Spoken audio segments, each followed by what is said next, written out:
Smart will get you a job. Clever will make you rich.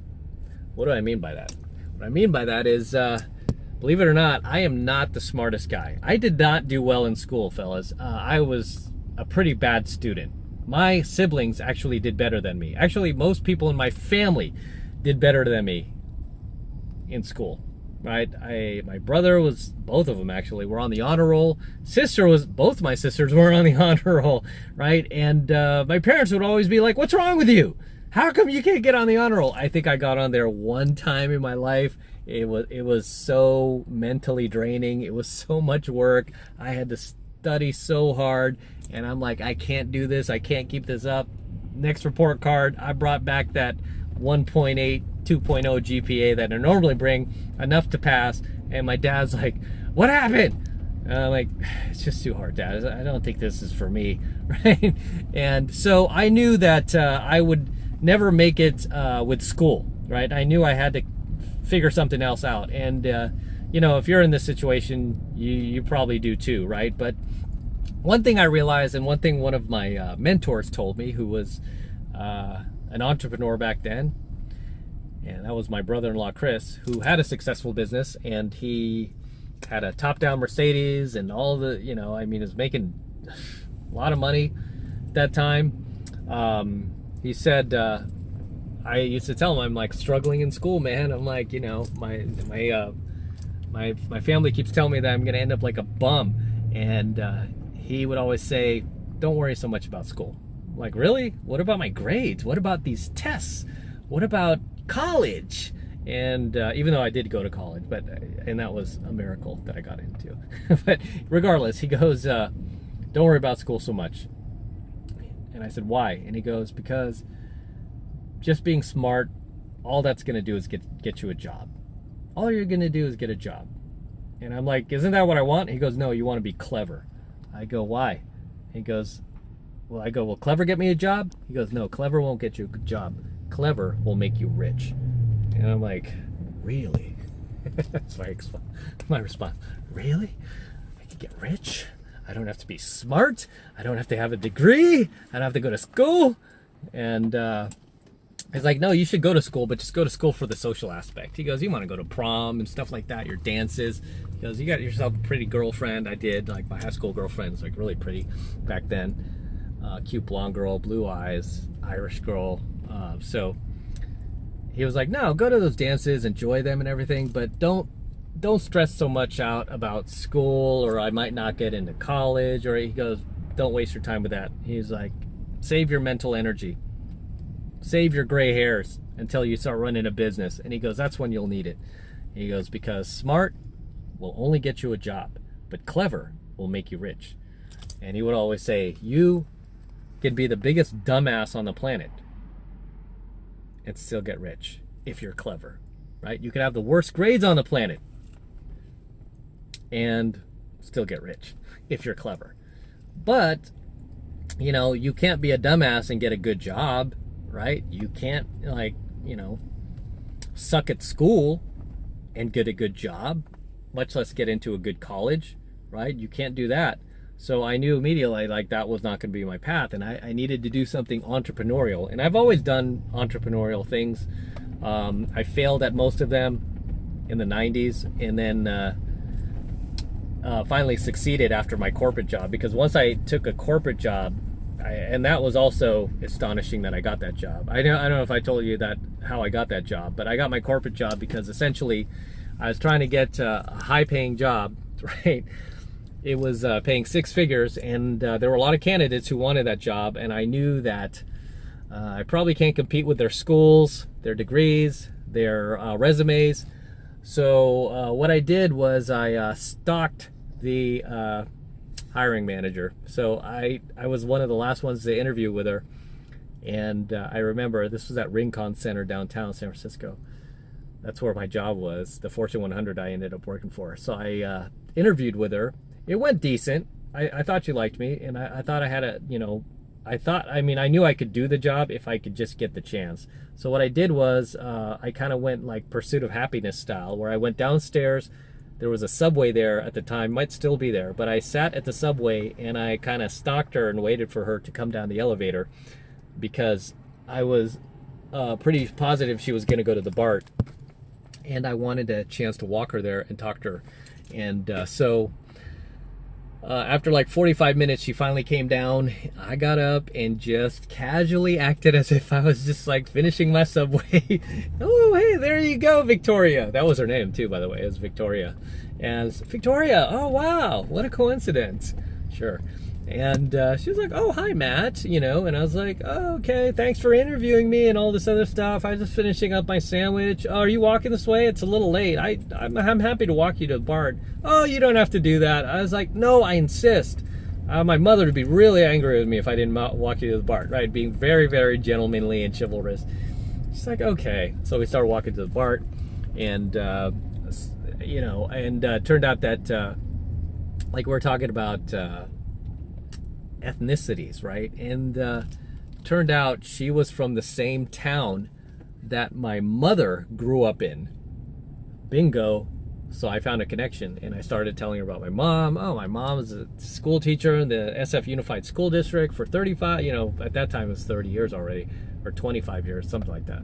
But I was like, yeah, she works there. And then she started telling me about her son, and turned out her son, I think, was like one of my mom's students. Oh, amazing connection, right? Wouldn't have happened if I didn't stalk her. So we made this amazing connection, and next thing you know, said goodbye.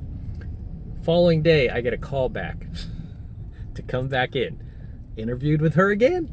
This time she brought in one of the top guys. I forgot who it was, but one of the top guys at the time, and said, I want you to meet Matt.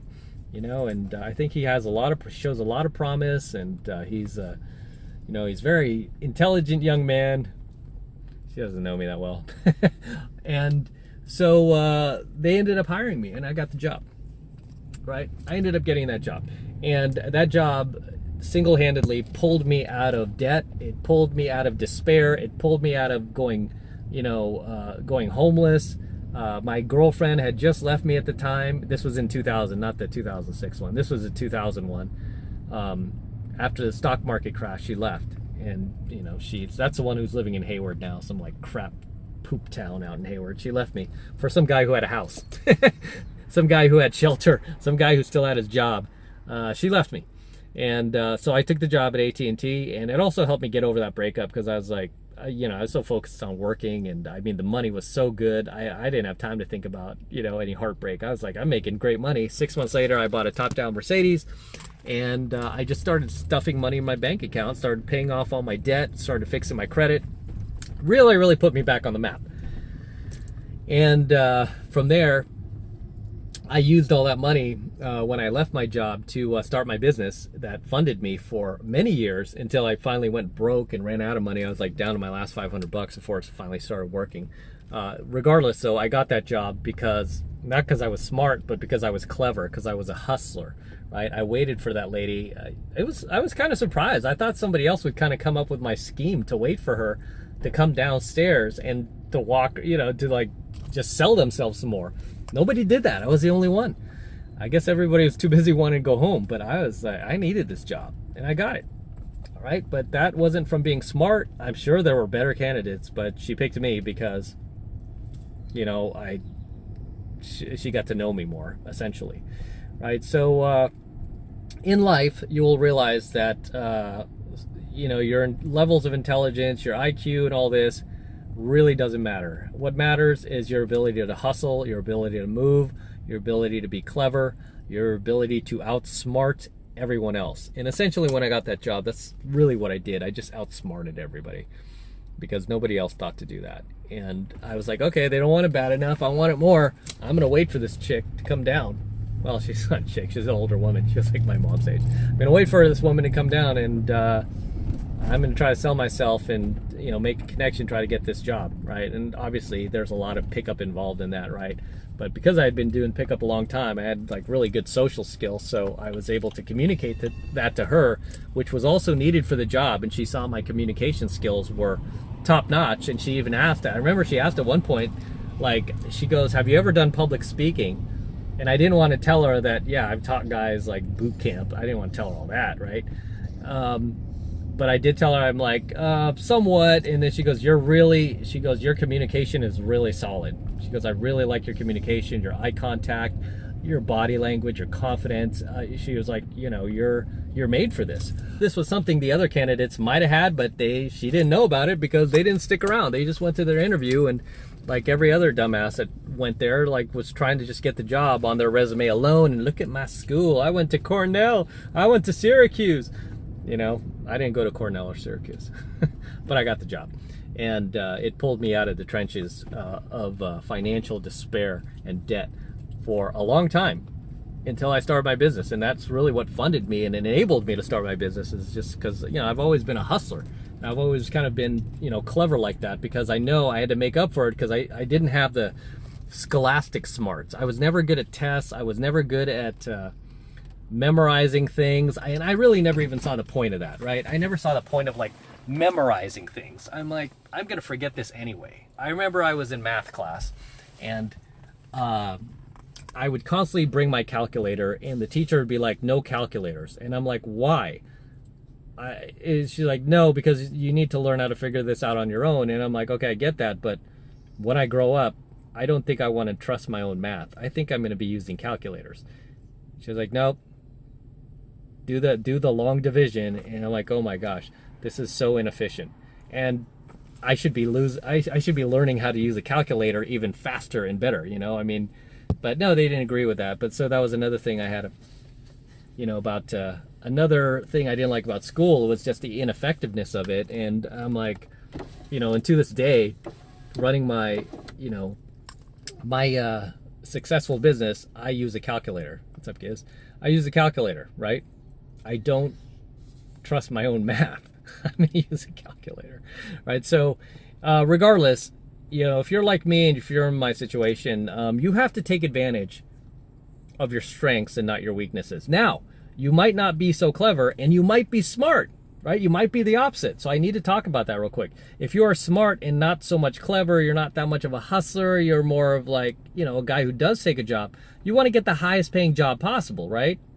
You still have to be a little clever, but at least, you can rely more on the fact that you are smart, you have good grades, which really doesn't matter. You have a degree and all that.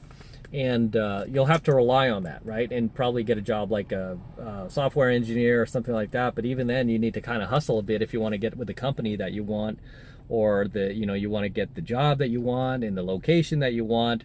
You have to hustle a bit, because if you just sit back and you wait for somebody to give it to you, chances are it's never going to come. You have to take action and go get it, right? And that's why I always say, I'm like, you have to be a go-getter out there. You have to be a self-starter. And I've always been a self-starter, right? But you can't wait. You have to go get it. And if you're not smart and you're like me, you have to be more clever, right? Because you're usually either one of the two. You're either really smart or you're really clever. And clever will tend to make you rich as long as you do it legally, right? It really just kind of saddens me when I see guys who are like resorting to dealing drugs or doing crime or stealing or anything like that when they don't have to. I mean, they have the cleverness to start a legitimate business and create a legitimate product that provides value to somebody else's life in the marketplace and get rich. But they don't. They just kind of choose this like life of like crime and thievery instead, because they don't think outside of the box enough, right? They're just kind of like a little too inside the box, like, oh, I could never do it, or oh, that's too much work. And really it isn't. It's like once you get good at something, you can learn any skill you want. And that was a skill I always want to learn, is a skill of business building and how to make money, and how to like, no matter what happens to me, the skill that I wanted to learn, no matter what happens in my life, I can always get back on my feet and build another business. That was a very, very vital skill that I wanted to teach myself, no matter what cost, right? And like I said, I went broke. I went into debt again. And I did it because I refused to take a job till I mastered this skill, right? And it's a skill that I'll have for the rest of my life that I could easily teach to others now, which sometimes I do. I have an entrepreneurs group in Santa Monica. We have 1,500 members. I'm constantly teaching a lot of my techniques to people in my group. you know, and this is a skill that you don't learn unless you do it, right? I mean, so,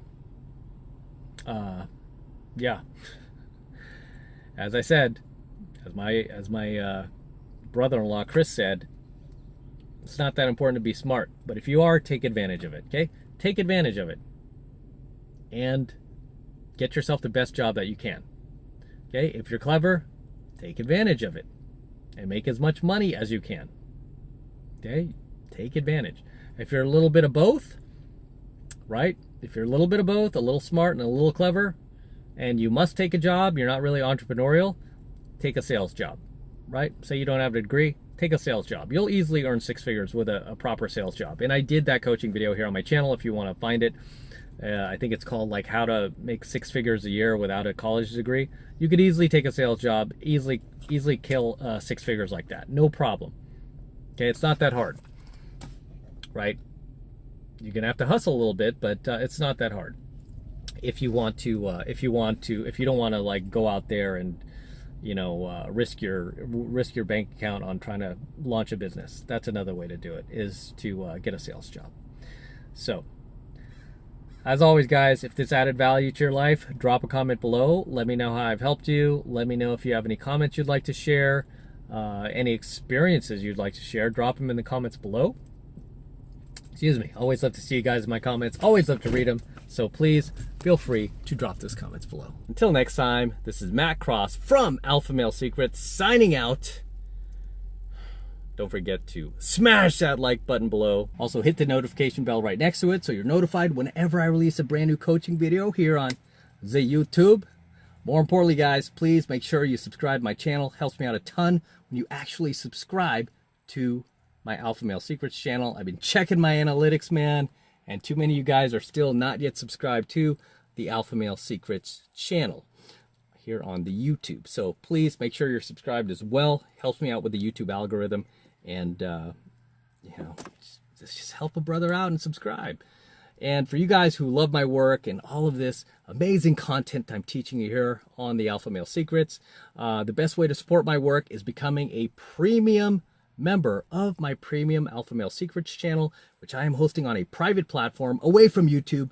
And the reason I'm doing that is because I'm protecting my content from YouTube in the event they try to shut me down one day. They won't be able to, because all my content will be protected. It is being protected on my private platform. So this is the absolute best way to support my work, is becoming a premium AlphaMaleSecrets subscriber on my premium AlphaMaleSecrets channel, which is being hosted on a private platform.